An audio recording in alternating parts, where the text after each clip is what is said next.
Welcome back to Tipping Point. I'm your host, Kara McKinney. Biden's military pier off the coast of Gaza has only been operational for about 23 of the 53 days since its construction was finished. That means it cost the American taxpayer about $10 million each day. And what did we get in exchange for it, as now the pier is about to cease operations in the coming days? Well, we got a potential magnet for attacks against our service members, little to no humanitarian aid for civilians, a logistics point for terrorists, and the possibility that the pier was going to be used to start bringing Palestinians en masse to America as refugees, as many Democrats have openly called for. The Daily Caller is reporting today, quote, the Pentagon's current estimate is that the pier will run up a $230 million total, including roughly $22 million in estimated repair costs so far. The pier was frequently shut down due to a string of logistical and operational problems, according to ABC. It was hastily built by the U.S. military at the behest of the Biden administration. It could not be operated in the frequent bad weather and high sea conditions of the Mediterranean, the Wall Street Journal previously reported. Stormy weather broke the pier apart in late May, forcing the U.S. military to tow it north for repairs, which took over a week. It was put back in place in early June, but from then on was removed and re-anchored several times so that more stints of unfavorable weather conditions wouldn't damage it, according to ABC. The Pentagon previously admitted that there was a baseline risk that U.S. troops who were operating the pier could be attacked by Hamas or other bad actors. The landing site for the pier on the shores of Gaza was bombed in mortar fire by an unidentified terrorist group weeks before construction began, end quote. Joining us now to discuss is Ian Haworth, the host of Off Limits with Ian Haworth. Ian, thanks for being here tonight. Thank you as always for having me. Great. So this perfectly sums up the Biden administration's foreign policy thus far, right? Wasting money on failing policies which only make the world less safe. You couldn't come up with a better metaphor if you tried. I mean, did Hunter Biden drive the boat that delivered this pier? I just don't know how you get any worse outcome than this. But as you say, this is a metaphor for Joe Biden's not only foreign policy as president, but foreign policy during his entire career in politics. If you actually go back through history, he's been wrong on foreign policy every single step of the way. He opposed Ronald Reagan's strategy that ended up ending the Cold War. He was against what ended up being the capture and murder of Osama bin Laden. He was against the first war in Iraq and for the second one. He bolstered the drone war that led to countless civilians murdered. I mean, he's been wrong on every single step of foreign policy. And then just look at his administration. We've got the withdrawal from Afghanistan, which is, quite frankly, the most embarrassing military action in American history, I would say. It's just appalling that happened under his guidance, under his leadership. And now we're seeing what's happening in the Middle East, which, again, is only happening because of Joe Biden's leadership. He's wrong every single step of the way. He really is in this pier now that it's about to close up shop, after only a few weeks on the job. But, it's still, the question still remains of what exactly was the pier for. We know what they tell us it was for, but it didn't do much in the way of providing humanitarian aid to civilians. The bigger fear was that it would just be used by Hamas and other terrorist groups in the area. So have we figured out if it did what it was supposed to do at all in the few days it operated? Because that seems like a big question mark still. Well, I think its first purpose was to remain afloat, so it obviously failed in that way. But if we actually look at the purpose of it, which was supposedly to deliver humanitarian aid to Palestinian refugees and Palestinian civilians, then it obviously failed because Hamas stole almost all of the so-called aid, and they either sold it back to Palestinians at massive profit to them, so basically American taxpayer dollars are going straight to the hands of Hamas, or Hamas just stole it themselves. So essentially this was DoorDash for Hamas, courtesy of Joe Biden.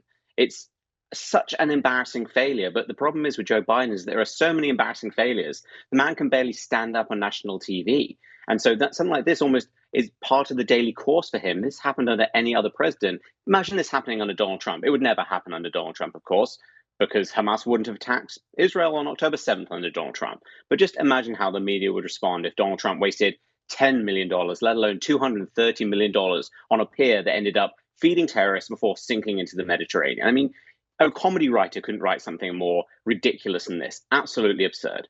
I know the Babylon Bee, their new joke is that they can't really compete with the truth at this point with their satire. No. It used to be, they'd make a joke, then it would come true. Now the truth is just way ahead of them because reality has just become really so bizarre. But when I think about it, obviously I know there's like a lot of logistics that goes into planning and building something like this. But, you'd like to think there's a lot of smart people who are taking a crack at it. And you think, well, it is the Mediterranean Sea and there's a lot of waves and bad weather. And you think this would all be taken into account before anything was built. built, and yet that was the Achilles heel to this pier from the beginning. It just kind of brings to mind the fact that the world is on fire, and all the top people in charge, the generals up to the diplomats and the State Department and the rest, they don't really have much to show for it. So I don't know, this little situation here, and I don't want to say it's that little, but you know what I mean.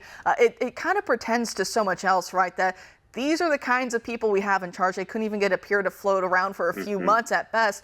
And now we're walking into war essentially with what Iran is doing throughout the Middle East, obviously with China, Russia, and all the rest. So, I mean, I don't know. It kind of scares me. That's why I want to talk about this story. Yeah, and it also signals really American weakness under Joe Biden.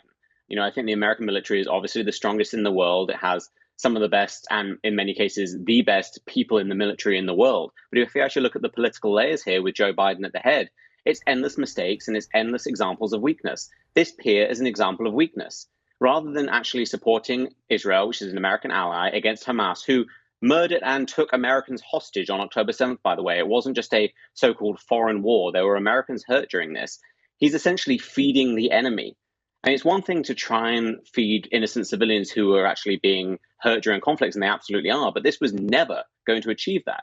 What does this signal to our enemies in the Middle East? It signals abject weakness, that we are willing, under Joe Biden, to essentially feed the enemy.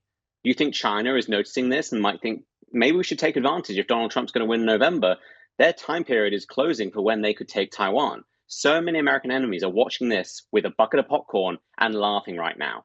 And I think the sooner we get Joe Biden out of power in terms of foreign policy, the better, certainly.